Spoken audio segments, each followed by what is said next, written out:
parle. Chaque jour, Charles et Carole vous présentent la leçon de l'école du sabbat.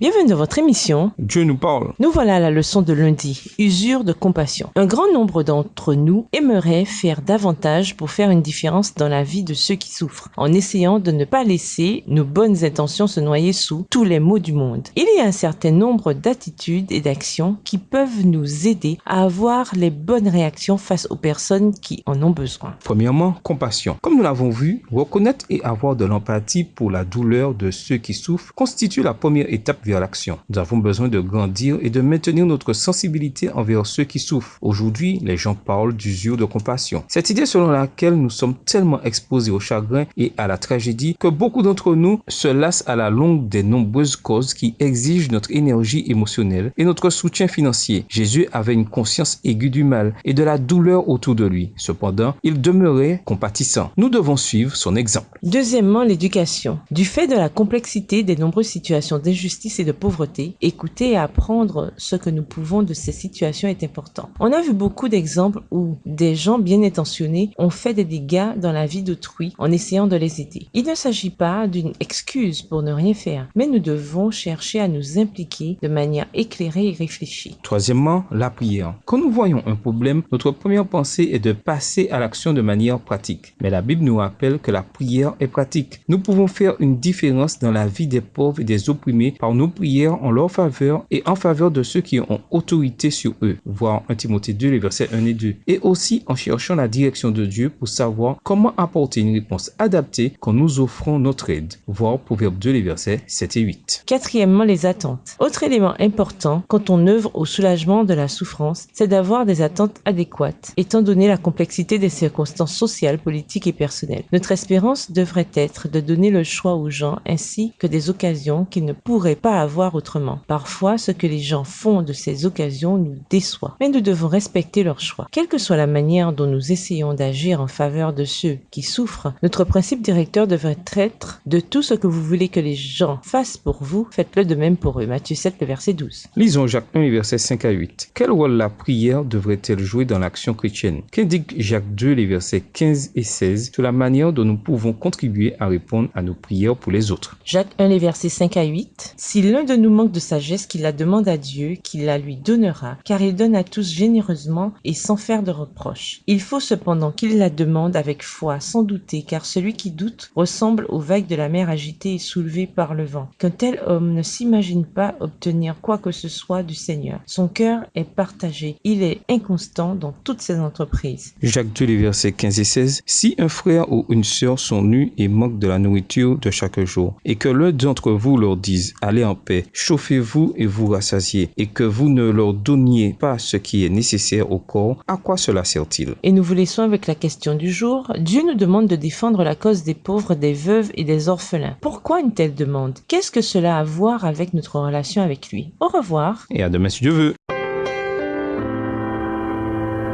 Dieu nous parle. Chaque jour, Charles et Carole vous présentent la leçon de l'école du sabbat.